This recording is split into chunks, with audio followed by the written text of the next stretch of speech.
You've mentioned Johnny Thompson a little bit here, and I know this was something that Penguin did in conjunction with Magicana, and I know that you were very instrumental in putting together the Johnny Thompson books. Magicana was the publisher of The Magic of Johnny Thompson, the 2-volume set that we released last year in 2018. And you were heavily involved in helping to get that material translated from Johnny's living repertoire into what we see in print. There's a pretty big process. And it wasn't just you; it was a team. There was a big team exactly. involved because there's a huge. I mean, these are giant books, but yes. What is it like to take someone else's material and put it into print? Because I know putting my own material into print is a chaotic and wild experience. So dealing with someone else's and translating it in a way that is meaningful not just to them but also to the public must be a challenging task. Absolutely. And the big heavy lift was done by Jamie Ian Swiss, who started the entire process by working with Johnny and just getting it written down. That started, believe it or not, 10 years before we even got involved with the publishing side. So for a decade, Jamie was recording Johnny's performances. So how do you do that? You talk about it, you write down the basic effect, but then you have to dive in and get the embellishments of how does that nuance work? Now, Johnny is a very wide-ranging performer. What he often called himself a general practitioner, because he would do stage shows, close-up shows, mentalism, trade shows. Then, of course, the specialty acts of the comedy magic, and then the great Thompsonian, et cetera, and illusions. He's now a consultant. So his vast array of knowledge and information was constantly evolving as well. So Jamie had the heavy task of just nailing Johnny to a chair and just pounding it out, which that you can understand why it took a great deal of time. And then taking that and translating that now into someone who may not have had a chance to see Johnny perform this. I take it for granted because I had seen him perform many times over many years. But someone who has just purchased this book, how are they going to be able to do that? So we had to illustrate it in a way that gave it clarity with making some assumptions that you're not an absolute beginner, but making no assumptions that you wouldn't understand a special way of how Johnny may have held something or handled a technique. So again, we went through everything with Johnny. Johnny also edited and read every single word to go through to make sure we were correct and he was happy with the adjustment of making this whole project come together. And I had the difficult and happy task of also photographing and recording our sessions together, so we had a record of that as well. And I shot well over, I think I counted once, 7,000 photos over 4 visits. As a photographer myself, I can only imagine how long it took you to go through all of those. The photo editing was this is a giant team effort, So we've had Magicana come in after the big process of writing was down.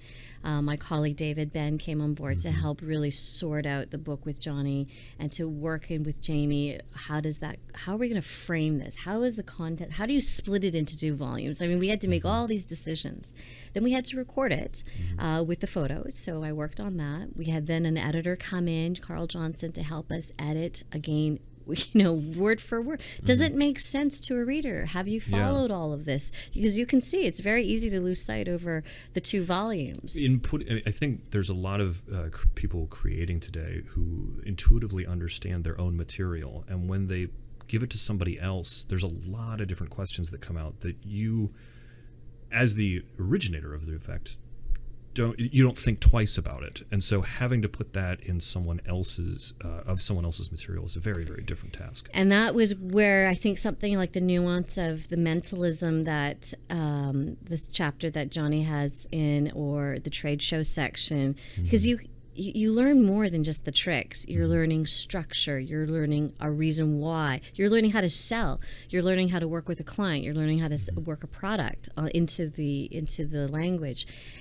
That was also a really nice part of the book where we talk about the Dove Act and the Comedy Act and the importance of the role that both Johnny and Pam played in making the act together. How did they bring it? And they were classically trained actors. Yes. So they had that powerful presence in their own characters, to have that subtext between the 2 characters on stage.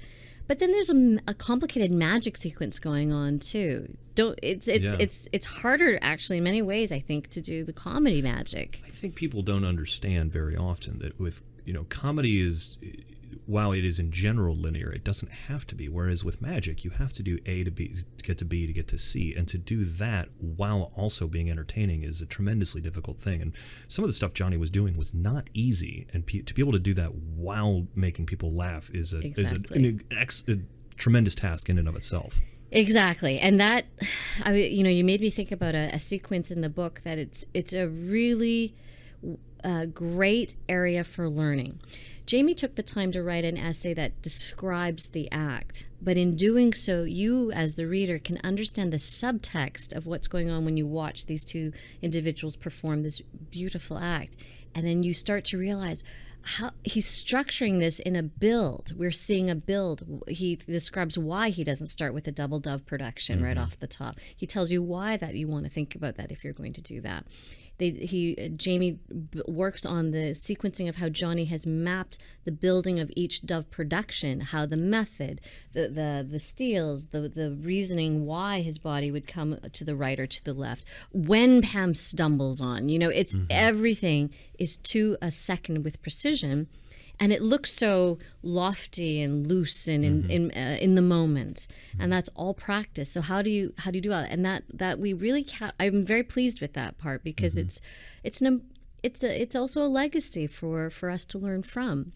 Not that we're going to run around and do a comedy act with dub productions anymore. No, but you can learn, even if you never do any of the material in it, you can learn a lot about how to construct your own material by studying the way Johnny did things.